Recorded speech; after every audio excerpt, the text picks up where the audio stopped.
अंदर से कहीं न कहीं हमें पता होता है कि हमें अपना बेस्ट देना चाहिए, लेकिन फिर भी हमेशा माइंड क्या होता है, किताब तो खुली रहती है, घंटों-घंटों किताब के सामने रहते हैं, लेकिन हमें समझ में आ जाता है कि दिन में 10 से 12 घंटे बैठने के बावजूद असली प्रोडक्टिविटी हमारी 4 से 5 घंटे की आती है, जिस कारण हमारा प्रेज़ेंट खराब हो रहा है। तो हमें फ्यूचर की टेंशन बढ़ती जा रही है कि यार एग्ज़ाम कैसा होगा? एग्ज़ाम अगर अच्छा नहीं हुआ, तो पेरेंट्स को क्या जवाब दूँगा? या पास्ट की टेंशन्स में हम रहते हैं। हम सोचते रहते हैं कि यार पास्ट के रिग्रेट बहुत सारे होते हैं, काश मैं उस समय बेटर पढ़ा होता, काश मेरा बैकलॉग नहीं होता, काश मुझे टीचर्स अच्छे मिले होते। इस तरीके से या तो हम पास्ट सिचुएशंस पे ब्लेम करते रहते हैं या फ्यूचर की टेंशन्स में रहते हैं और उस कारण मन जो है ना, माइंड जो है वो करंट जो तैयारी चल रही है उस पे फोकस ही नहीं करता यार। तो आज ये जो वीडियो है ये सभी जेईई नीट एस्पिरेंट्स के लिए गेम चेंजिंग होने वाला है।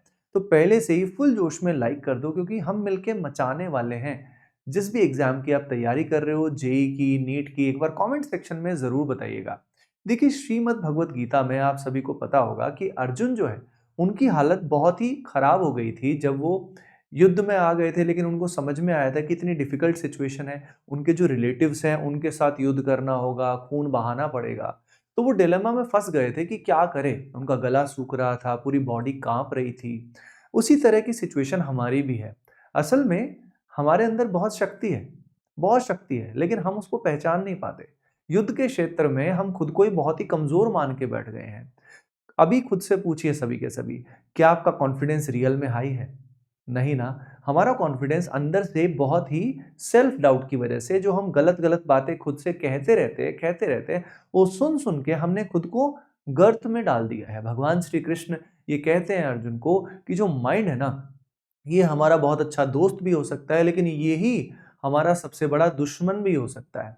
अब हमारा सबसे बड़ा दुश्मन अगर हमारे अंदर ही बैठा होगा, तो ये बताइए कोई और तो क्या ही करेगा? यानी प्रॉब्लम बाहर की सिचुएशन नहीं है, प्रॉब्लम हमारे इंटरनल जो माइंड की स्टेट है, वही हमारे अगेंस्ट हो गई है।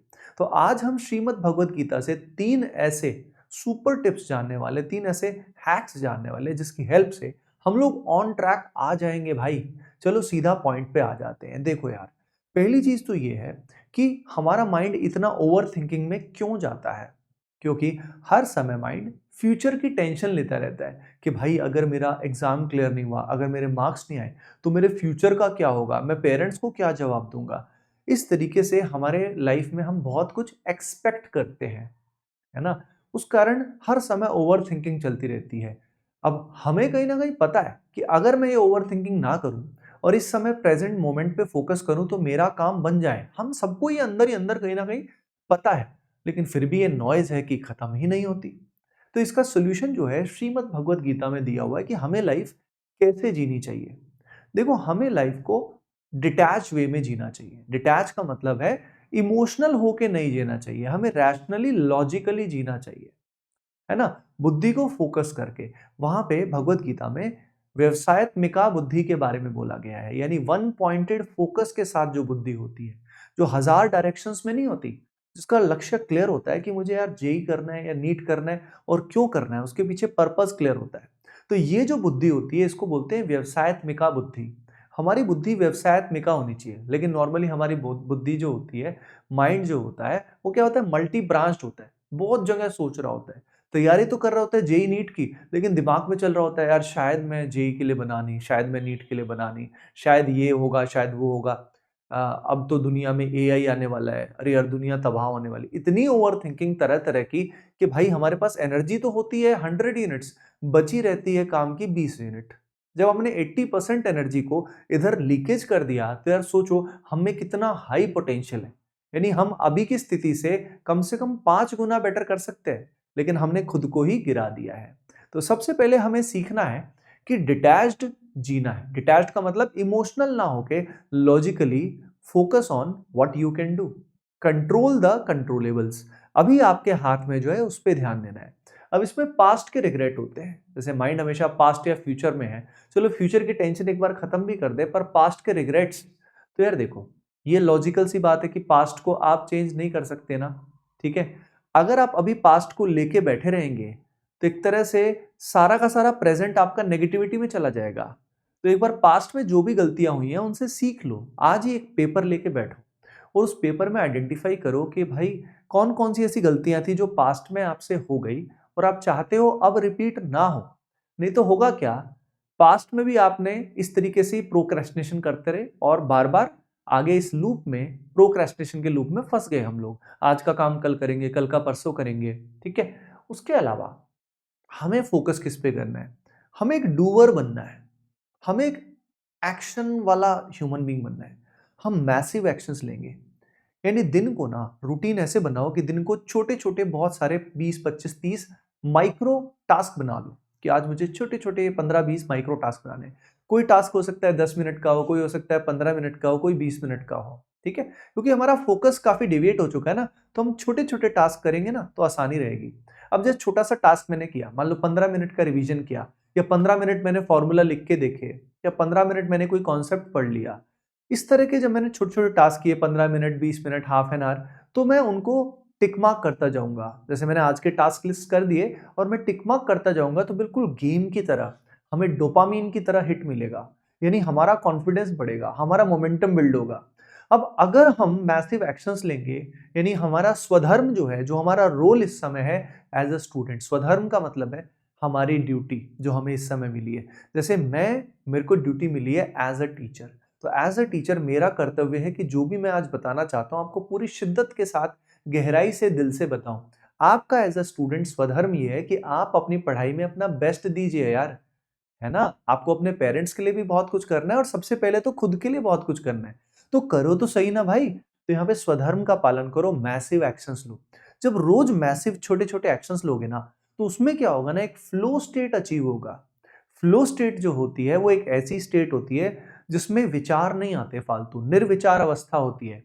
और निर्विचार अवस्था में सारा काम बिल्कुल मजे में बिना किसी एफर्ट्स के हो जाता है। फ्लो स्टेट में आप खुद को ही भूल जाते हो।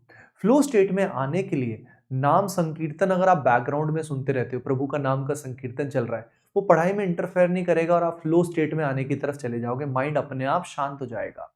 या इसके अलावा बाइनॉरल बीट्स होती हैं 40 हर्ट्ज की, ये बाइनॉरल बीट्स जो है ये आप बैकग्राउंड में रन कर सकते हो और उससे भी आपका जो ब्रेन है वो अल्फा बीटा स्टेट से गामा या थीटा स्टेट में चला जाता है। यानी ब्रेन वेव्स जब गामा या थीटा स्टेट में होती हैं तो नेचुरली कॉन्सेंट्रेशन हमारा बढ़ जाता है, फालतू का नॉइज, मेंटल नॉइज कम हो जाता है। तो इस तरह के हैक्स अगर हम एक एक करके लाइफ में अप्लाई करेंगे तो फ्लो स्टेट हमारा आएगा।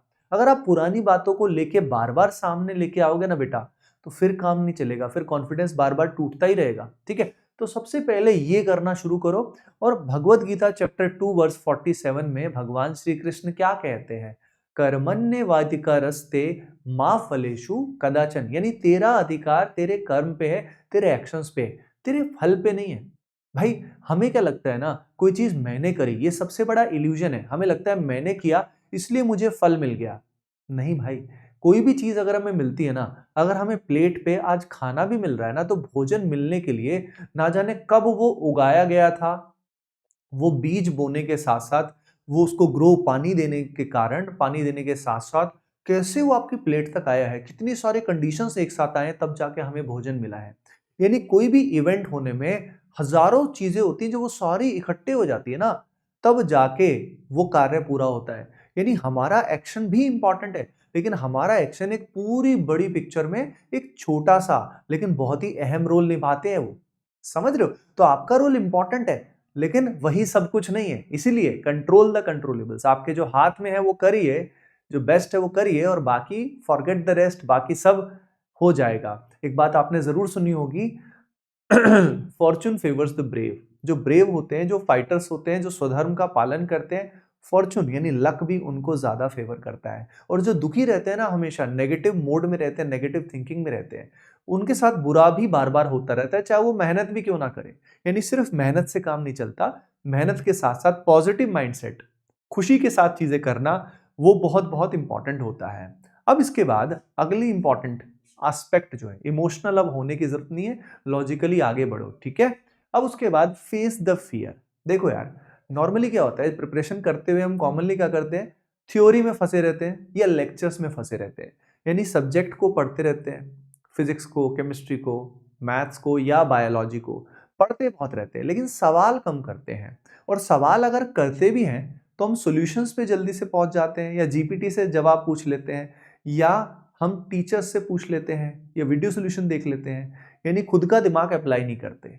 यानी या तो हम अभ्यास नहीं करते, प्रैक्टिस नहीं करते ज्यादा क्वेश्चंस की, या जैसे ही अच्छे क्वेश्चन आते हैं या थोड़े टफ आते हैं हम अपना दिमाग अप्लाई नहीं करते। तो भाई अगर तुम रेगुलर में अपने ब्रेन को अप्लाई नहीं करोगे तो रियल एग्जाम के दिन तुम कैसे एक्सपेक्ट कर रहे हो कि तुम्हारा काम बन जाएगा। बहुत सारे बच्चों का यही प्रॉब्लम आता है, सर रियल एग्जाम में ना क्वेश्चंस नहीं बनते, प्रैक्टिस तो करता हूं नहीं बनते। तो पहले लेवल के तो वो इंसान है भाई, प्रैक्टिस करना शुरू करो, प्रैक्टिस के बिना कहानी ही ओवर है तुम्हारी। प्रैक्टिस ही रिवीजन का सबसे अच्छा तरीका है। हमें लगता है मैं रिवाइज कर रहा हूँ, नोट्स पलटना रिवीजन नहीं होता। नोट्स जब पलटते हैं ना तो क्या होता है, बहुत सारे इंपॉर्टेंट पॉइंट स्किप हो जाते हैं बहुत बार। खासतौर पे हम वही रिवाइज बार बार करते रहते हैं जो हमें असल में पहले से आता था। तो रिवीजन करने का सबसे अच्छा तरीका है भाई सवाल कर, सवाल में कोई कॉन्सेप्ट अगर तेरा मिस हो जाए उसके लिए नोट्स को या बुक को रेफर कर। Question solving is the best way. तो यहाँ पे तेरे को बातें समझ में आई होगी, तेरे अंदर की बात कर रहा हूं मतलब खुद को धोखा देना बंद कर यार। तेरे को पता है कहीं ना कहीं कि रियल एग्जाम में तेरे को कोई सपोर्ट नहीं मिलेगा, और अब तू बार बार हर चीज में सपोर्ट ले रहा है। यानी खुद से क्वेश्चन को ठीक से ट्राई कर। अगला जो गलती हम करते हैं, जो झूठ बोलते हैं, वो देते हैं मॉक टेस्ट के रिगार्डिंग। हम सोचते हैं यार मॉक टेस्ट बिल्कुल एंड में दूंगा, अरे यार अभी और अच्छी तैयारी होने दो फिर मैं मॉक टेस्ट दूंगा। भाई किससे भाग रहा है तू? तू अपने डर से भाग रहा है। तेरे को डर है कि तेरे मार्क्स कम आ जाएंगे, क्या जवाब देगा तू पेरेंट्स को, या खुद को क्या जवाब देगा। कईयों को तो पेरेंट्स को जवाब भी नहीं देना होता, खुद को क्या जवाब देगा उससे भी घबरा जाता है। भाई खुद से ही घबराता है तू। अगर तू अभी पैनिक कर रहा है तो सोच रियल एग्जाम में तेरी क्या हालत होगी।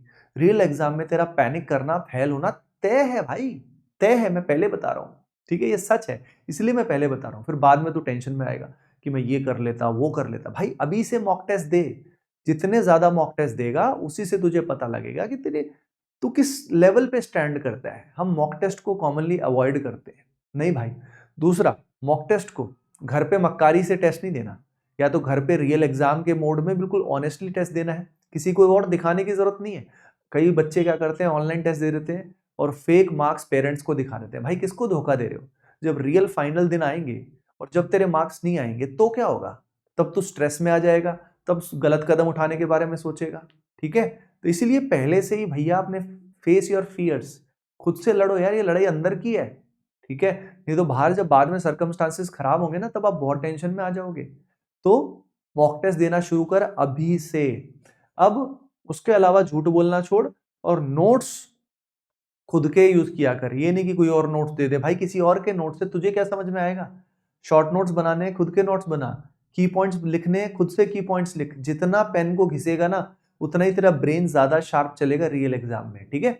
दूसरा, जो एग्जाम है ना तेरा, रियल सेंटर पे जाके दे। मतलब मॉक टेस्ट जो है वो रियल सेंटर पे जाके दे।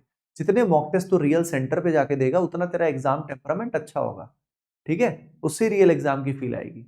अब देख, लास्ट फाइनल बात जो है ना, जो सबसे जरूरी है वो बता देता हूं तेरे को मैं।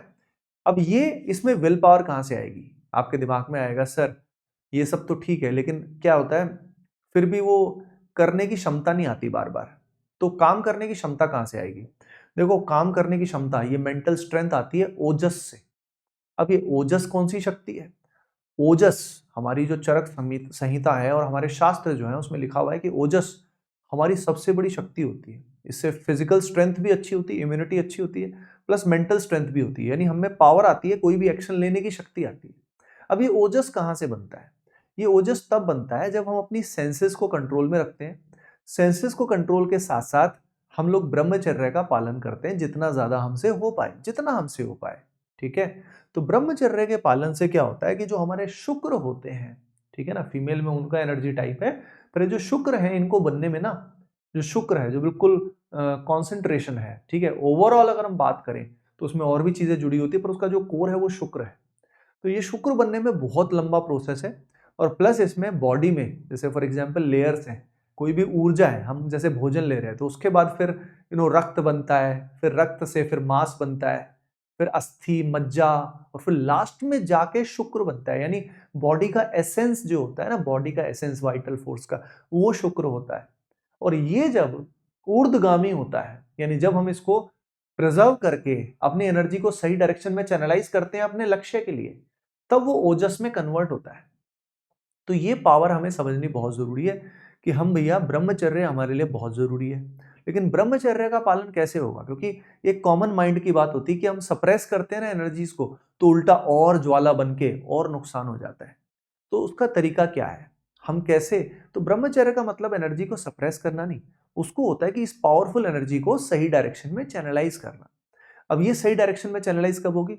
जब तुम जम के मेहनत करोगे, अच्छा रूटीन फॉलो करोगे, सही है? और उसके साथ-साथ एक्सरसाइज़ करोगे, प्राणायाम करोगे। जब तुम एक्सरसाइज़ करते हो डेली 30 मिनट फिजिकल एक्सरसाइज़ करते हो, 1 घंटा एक्सरसाइज़ करते हो, प्राणायाम करते हो कुछ, तो पूरी बॉडी का प्राण जो है वो बैलेंस होता है यार। और उससे क्या होता है, नेचुरली आपकी सेंसेस पे कंट्रोल आता है। तो ये कंट्रोल कहाँ से आएगा वो मैं बता देता हूँ। देखो, कंट्रोल करने के लिए ना सुबह के पहले 2 घंटा सबसे ज़रूरी है। अगर सुबह हम लेथार्जी के साथ लेट उठ रहे हैं, एक्सरसाइज़ नहीं कर रहे और समझ रहे हो, तो सारा दिन की शुरुआत ही खराब है। तो दिन की शुरुआत सबसे इंपॉर्टेंट है। सुबह जितना जल्दी हो सके उतना उठो, उसमें ब्रह्म मुहूर्त की पावर कमाल होती है। मैंने वीडियो भी बनाया हुआ है ब्रह्म मुहूर्त पे, उसको आप देख लीजिएगा।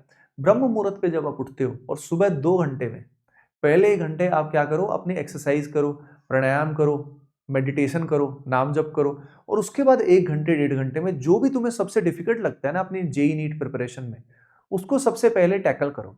जैसे ही तुम्हारा वो टॉपिक कवर हो गया ना, तो सुबह तुम्हारे दिन की शुरुआत मतलब 1 नंबर हो गई।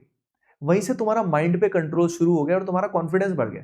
भाई 3 हफ्ते में गेम चेंज हो जाएगा। अगर तू 1 वीक भी हिम्मत करके ब्रह्म मुहूर्त पे उठ और रात को सही समय पे सोएगा तभी ब्रह्म मुहूर्त पे उठ पाएगा। 5 बजे उठ जा, 6 बजे, धीरे-धीरे कर, ठीक है? सीधा ब्रह्म मुहूर्त पे नहीं उठ पा रहा, तो एक काम कर, तू मतलब थोड़ा जल्दी तो उठना शुरू कर और सुबह-सुबह एग्रेसिव स्टार्ट कर। दिन की एग्रेसिव स्टार्ट करेगा, तो तेरा कॉन्फिडेंस बढ़ना तय है भाई। तेरे को दिखेगा कि तुझ में कितनी शक्ति है। देख, हम खुद को ना ये बॉडी मान लेते हैं। हम खुद को ये बॉडी माने होते हैं। ये कैरेक्टर चुन्नू, मुन्नू, टुन्नू, रमेश, सुरेश, ठीक है? ये मान लेते हैं। इस कारण हम क्या होते हैं, हम बंधे हुए फ़ील करते हैं और अपने आप को काफ़ी डिमोटिवेटेड फ़ील करते हैं। भाई, हम ये मन, बुद्धि, शरीर नहीं है। हम वो शक्ति हैं, जिससे ये सब है, जिससे ये शरीर संचालित है। और वो शक्ति जब शरीर में से चली जाती है, तो शरीर मर जाता है। हम कभी नहीं मरते। हम भगवान के अंश हैं भैया, भगवान के। समझ रहे हो ना? और भगवान पूर्ण है तो उसका अंश भी पूर्ण है। लेकिन खुद को कमजोर मान के बैठे हैं। तो भाई खुद को कमजोर मानना आज से बंद कर। तू कमजोर नहीं है, तू भगवान का बच्चा है यार। किसका? और भगवान का बच्चा कितना असीम पावरफुल होगा, सोच रहे हो? और हम खुद को एक छोटा सा शरीर, मन, बुद्धि और छोटी मोटी एडिक्शंस में फंसे रहते हैं। स्क्रोलिंग वगैरह, ये वो रील देख रहे हैं, गलत कंटेंट देख रहे हैं। तो यहाँ पे गलत कंटेंट से अपने को दूर रखना है और गलत दोस्तों से दूर रखना है। ऐसी जो भी चीजें जिससे आपके संग में दोष है, यानी गलत कंटेंट हम देख रहे हैं, गलत अकाउंट्स को फॉलो कर रहे हैं, या ऐसे लोग हैं जिनकी संगति हमें नेगेटिव थिंकिंग में लेके जा रही है, उन लोगों से, ऐसी सिचुएशन से दूर हो जाओ। स्वामी विवेकानंद एक बात हमेशा कहते थे, ऐसी कोई भी चीज जो आपको फिजिकली या मेंटली कमजोर करे, उसको जहर की तरह, जहर के जैसे उसको रिजेक्ट कर दो भैया, जिंदगी से हटा दो। जो भी फिजिकली मेंटली तुम्हें कमजोर करती है, ऐसी कोई भी चीज, ऐसी कोई भी आदत जो आपको जबरदस्ती बेचारा बना रही है, लाचार कर रही है, भाई कमजोर नहीं हो तुम, ठीक है? उसके अलावा भाई आहार शुद्ध करना पड़ेगा। अगर फूड में बहुत ज्यादा तमस है, नॉनवेज खाते हो या फॉर एग्जाम्पल बहुत ज्यादा ऑयली प्रोसेस्ड फूड बाहर का खाते हो, तो इतना अगर ऐसा फूड खाओगे तो बॉडी में इम्बैलेंस, रेस्टलेसनेस, केओस अपने आप आएगा। तो आहार क्या होता है, बच्चे आहार शुद्धि करते नहीं, ठीक है? और संग दोष रहता है, गलत कंटेंट करते हो, फिर सोचते हैं ब्रह्मचर्य पालन हो जाएगा। ऐसे थोड़ी ना होता है ब्रह्मचर्य पालन। ये सारी मल्टीपल चीजें करनी होती तब जाके हैबिट सही होती है। और पुरानी हैबिट्स बन गई, मान लो सालों साल से हम, हमारी हैबिट्स खराब हो रखी थी, तो उसको ठीक करने में समय भी तो लगेगा। अब इसमें क्या होता है, इस जर्नी में हमें कॉन्फिडेंस तब आता है जब हमें दिखता है कि ये जर्नी आपकी अकेले की नहीं है। बहुत सारे लोग ऐसे हैं, बहुत सारे स्टूडेंट्स ऐसे हैं जो इस प्रॉब्लम्स में फंस गए। तो हम मिलके इन प्रॉब्लम से निकल रहे हैं भाई। इसीलिए हमने देश की सबसे बड़ी यूथ की कम्युनिटी बना रहे हैं हम लोग, जिसका नाम है संजीवनी कम्युनिटी, है ना? संजीवनी कम्युनिटी जो है, इसमें हम सब एक दूसरे को हेल्प करते हैं, गाइड करते हैं, क्योंकि इट्स अ लॉन्ग जर्नी। महीनों महीनों में ये हैबिट सही होती है यार, एकदम से तुरंत इम्पैक्ट नहीं आता, है ना? हम गिरे कोई दिक्कत नहीं है, पर गिर के बार बार उठें, ये सबसे जरूरी है। तो इस कम्युनिटी को ज्वाइन करना है ना तुम्हें, लिंक इसका डिस्क्रिप्शन में भी दिया हुआ है, कमेंट भी पिन किया हुआ है, तो इसको आप सभी ज्वाइन कर लेना। सभी के लिए फ्री ऑफ कॉस्ट ब्रह्म ये संजीवनी जो कम्युनिटी है ये अवेलेबल है ना। तो इसका हिस्सा बन लेना। उसके अलावा आहार को शुद्ध करना, सात्विक फूड लेना, प्लस सुबह और शाम नाम जप कर सकते हो, या किसी तरह का मेडिटेशन कर सकते हो, या प्रे कर सकते हो। देखो जिंदगी में सत्व बढ़ाना है। क्या होता है, हमारी रेस्टलेसनेस केओस किस वजह से आता है? क्योंकि हमारे जीवन में रजस और तमस ज्यादा होता है। जितना सत्व ज्यादा होगा, जिसमें सबसे इंपॉर्टेंट हमारा फूड है और दूसरा हमारा संग है, अगर गलत संग हो गया, गलत फूड हो गया, ब्रह्मचर्य नहीं होगा, माइंड पे कंट्रोल नहीं होगा, जिंदगी बर्बाद है। मैं लिटरली बोल रहा हूं, बर्बाद है। हर समय बेचारे की तरह, एक वीक कमजोर इंसान की तरह इधर उधर घूमते रहेंगे हम लोग, लाचार। चाहे तुमने एग्जाम क्रैक भी कर लिया ना, तो भी भाई जिंदगी तुम्हारी सॉर्टेड नहीं है। जिंदगी में तुम भटकती आत्मा, परेशान ही रहोगे। ठीक है, तो अगर तुम्हें वो पहचानना है कि तुम भगवान के अंश हो, ये सब तुम्हें वो पावर शक्तियां जागृत करनी है, वो तुम्हें अपनी बॉडी में वो तेज चाहिए, स्ट्रांग बनना है, कोई भी लक्ष्य अचीव करना है, तो भैया तरीका समझ गए ना, तुम्हें ओजस की जरूरत है। ठीक है, और ओजस कहां से बनता है? जब आप ब्रह्मचर्य का पालन करते हो तब ओजस क्रिएट होता है बॉडी में, और ओजस से फिर क्या होता है आप समझ रहे हो सभी के सभी। ठीक है, तो भाई ये जो 3 चीजें, इनका अगर तुम ध्यान रखते हो तो तुम्हारा काम बनना तय है। होपिंग दैट ये वीडियो तुम्हारे लिए हेल्पफुल रहा होगा। मिलते हैं हम नेक्स्ट पर्टिकुलर वीडियो में। सभी को Radhe Radhe, love you all.